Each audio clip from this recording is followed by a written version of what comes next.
Hello, dear students of class 9. Very pleasant good morning to you all. Hope all of you are keeping fine and doing well.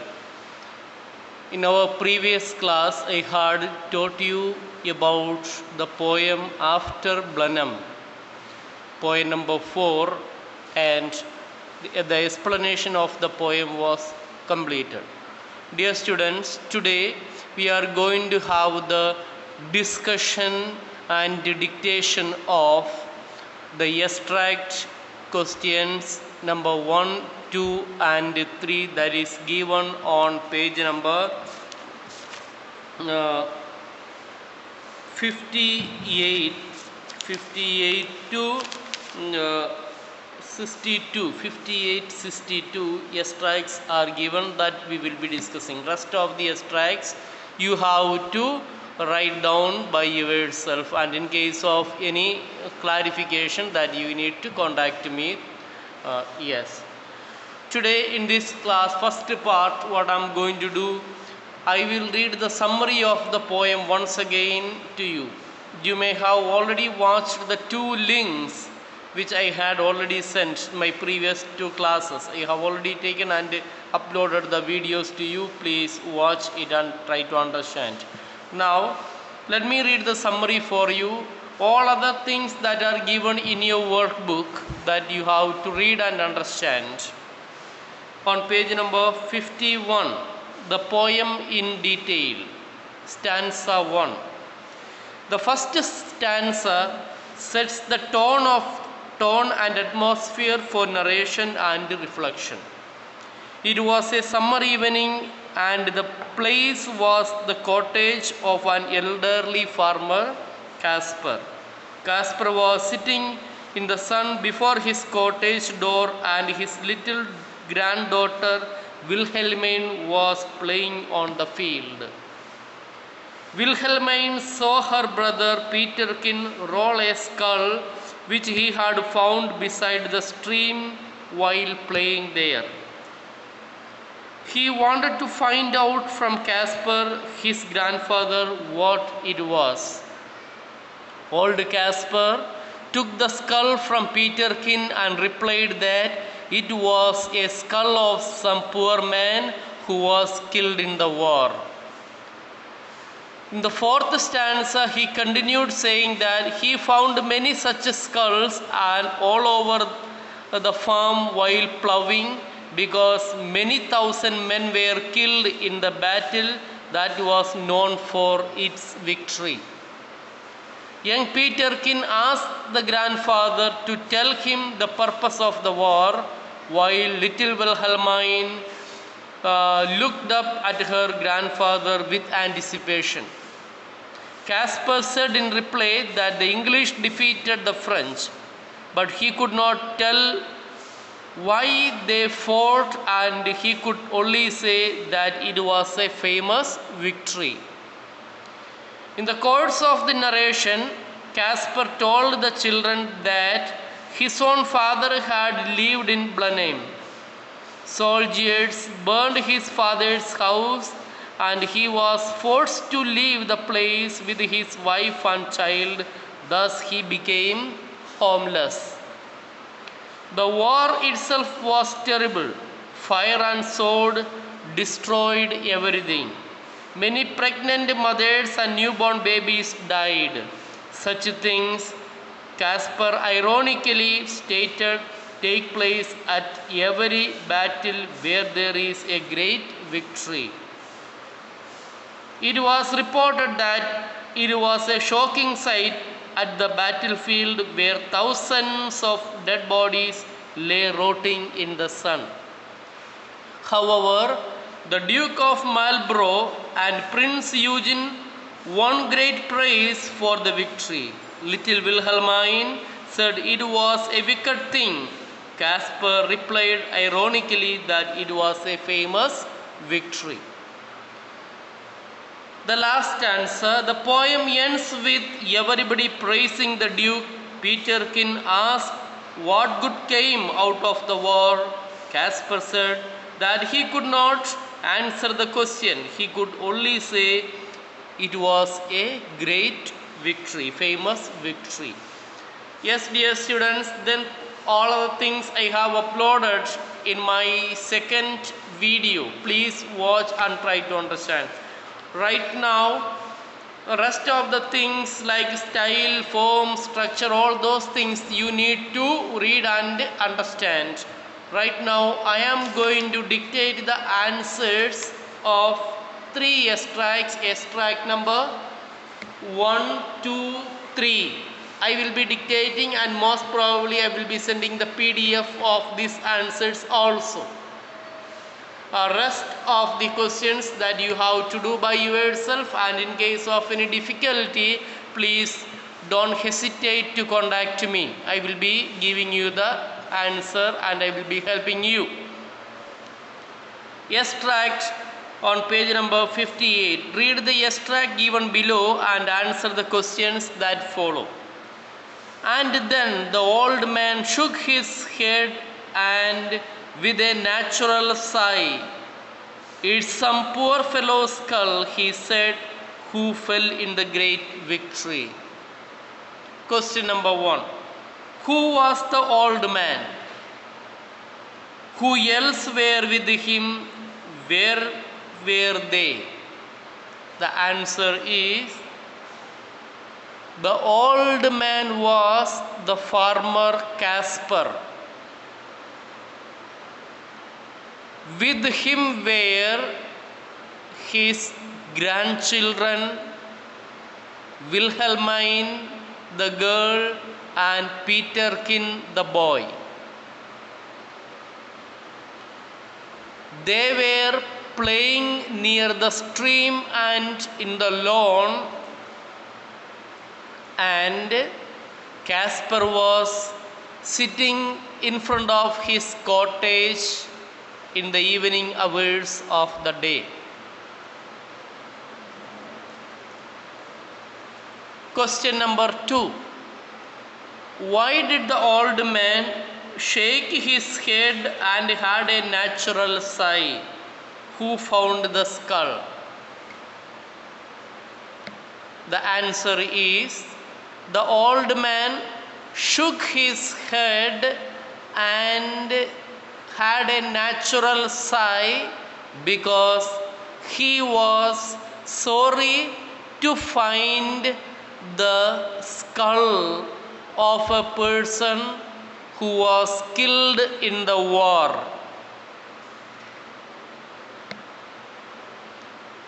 The skull was found by Caspar's grandson Peterkin. He had found it near the revolt or near the stream.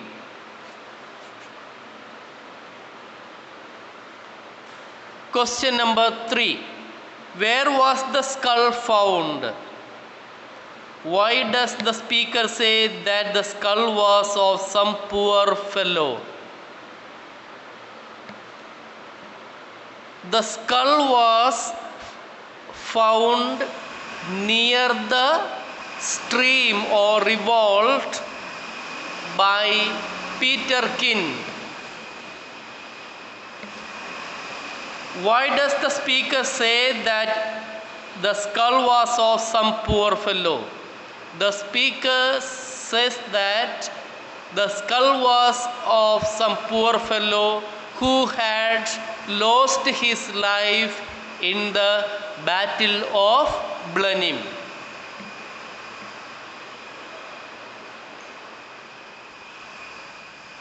Moving to the fourth question. How common were the skulls there? At which place many of them could be found?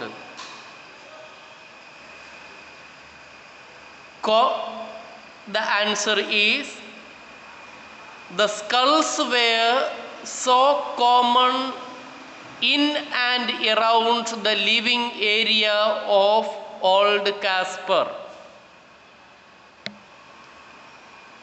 He could find so many skulls in the field especially when he went for plowing the field. Many skulls could be found in the cultivating field of Old Casper.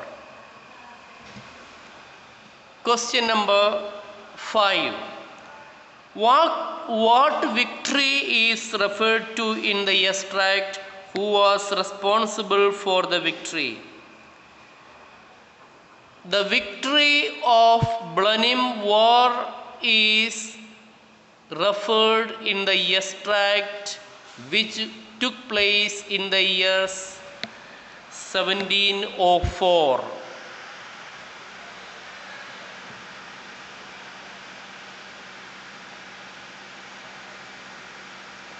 Duke Marlborough and Prince Eugene were responsible for the great victory in the Blenheim War. Yes, dear students, thus I have completed extract number 1 and its answers. Now let us move to page number 60, extract number 2. Let me read the extract for you and dictate the answer. Read the extract given below and answer the questions that follow. Now, tell us what it was all about. Young Peterkin, he cries, and little Wilhelmine looks up with wonder-waiting eyes. Now tell us all about the war and what they fought each other for. Question number 1. Which topic is being discussed in the extract? Who were Peterkin and Wilhelmine? Whom was Peterkin questioning? The answer is the topic of Blenheim War is being discussed in the extract, which was fought between England and France. Peterkin and Wilhelmine were the grandchildren of old farmer Casper. Peterkin was questioning his grandfather, old Casper. Question number 2. In the context of the poem, what special significance do the adjectives young and little have? The answer is, in the context of the poem, there is special significance to the adjectives young and little. Both young and little both young and little adjectives are used here to speak about the innocent children who were ignorant of the war that took place between England and France in the year 1704. Again, young and little also refers to all the innocent people who became victims of Blenheim War. Thus, these adjectives, young and little, refers to all the people who lost their life in the war, and also it refers to both Peterkin and Wilhelmine. Question number 3. What is meant by wonder waiting eyes? Which figure of speech is used here? Why did Wilhelmine look up with such eyes? The answer is wonder waiting eyes means wait curiously for getting some answer from old Casper about the war. Alliteration is the figure of speech used in this line, wonder waiting eyes. Wilhelmine looked up with such eyes because she was very curious to know about the Blenheim War which took place between England and France. Question number 4. Who fought the battle? Was Peterkin given the satisfactory reply? What does the reply show about a common man's attitude towards war? The answer is the war was fought between England and France. In this war, England, with the support of Austria, defeated the French force. No, Peterkin was not given a satisfactory reply. This reply shows that common people were unaware of the causes of this brutal war. People were not at all aware about the reasons of this war, and only they believed that it was a great victory. Question number 5.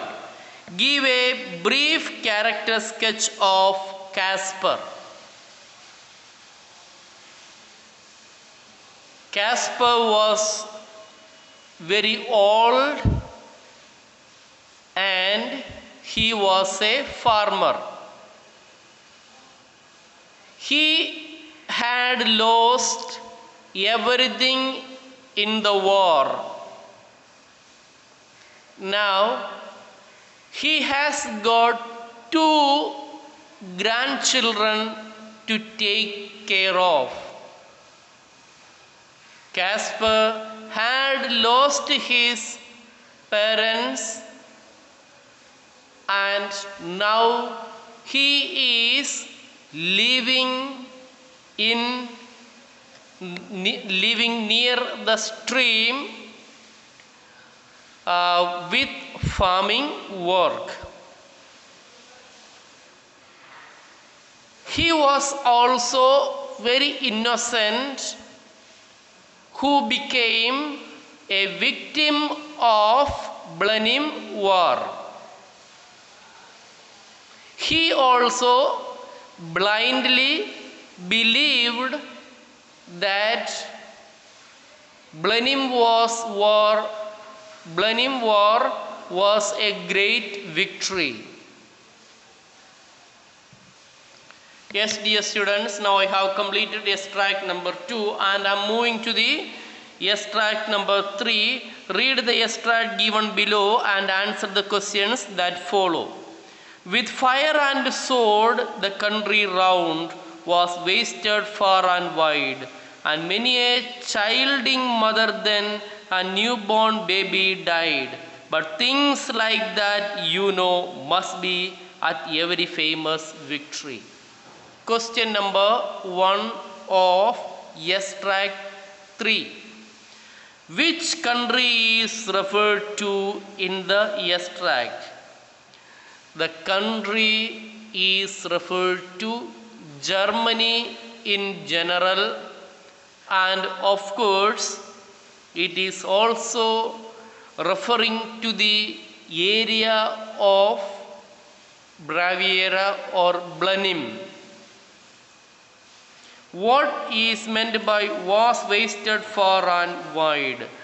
This means war and wasted far and wide means great destruction and devastation caused to the people and property by this war. Question number 2. What did the speaker say about the effects of the battle on his own family? The answer is the effect of the war on the speaker's family was that his family was burned down and destroyed. His father had to run away, fly from the area with his wife and child. Thus, personally, the speaker had to face a lot of struggle in the war. Question number 3. What is meant by a childing mother? Why do you think the poet specially points out that many a childing mother, newborn baby died? Childing mother means mothers expecting a child or the pregnant women. The poet has specifically used the word many a childing mother, newborn babies died to show the cruelty of the war. In this war, many pregnant ladies and newborn babies were killed. They had no place to run away, to escape, or to go. Thus, by giving special focus on many a childing mother, newborn baby, the poet wants to emphasize the people, those who innocently suffered in the war. He also wants to highlight that in a war, so many innocent people are killed. Question number 4. What do the last 2 lines in the extract tell you about the attitude of the speaker towards the events that he is narrating? What are your feelings for the speaker? The answer is the last 2 lines refers that the speaker was not aware of the causes or the reasons of this war. He blindly believed the propaganda that it was a great victory. He also blindly supported this propaganda, and he was not worried about the casualties or the destruction caused by the war. Thus, we can say that old Caspar was not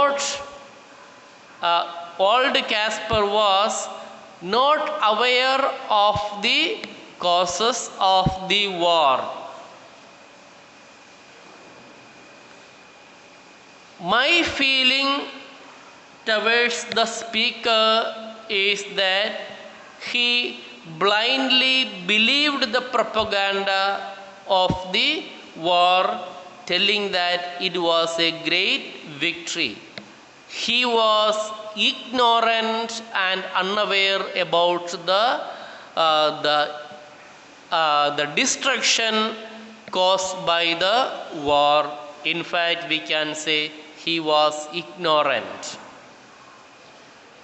Question number 5, the last question. By referring to the incidents in the poem, state how After Blenheim can be said to be an anti-war poem.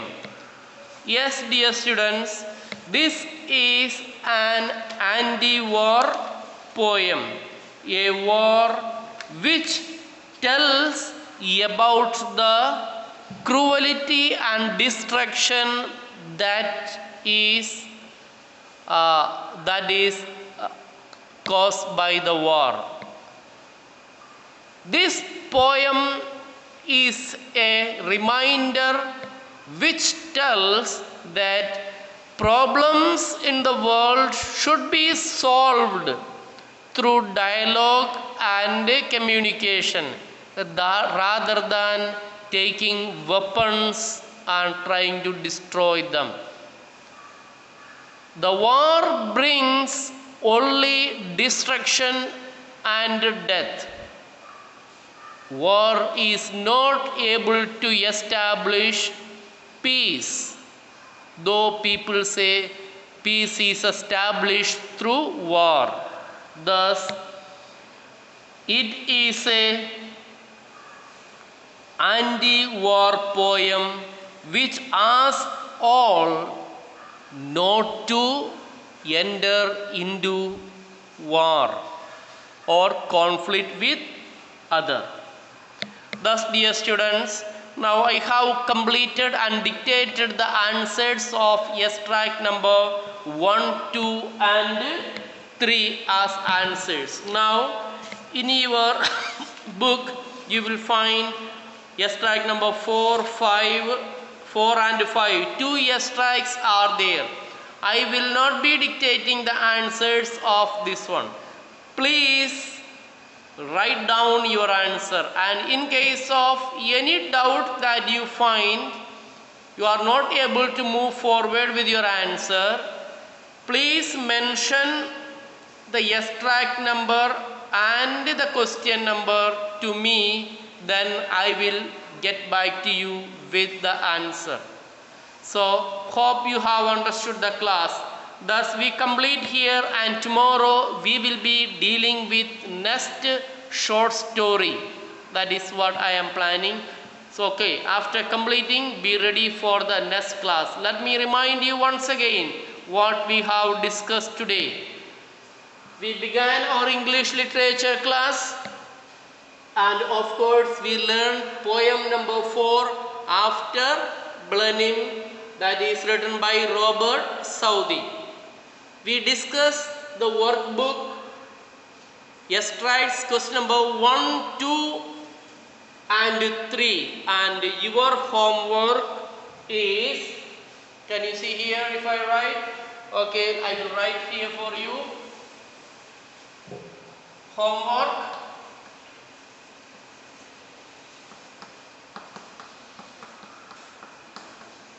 Extracts 4 and 5. These are your homework. So please do and complete forwards to me. Alright, you take care.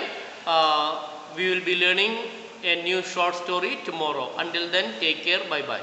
Thank you.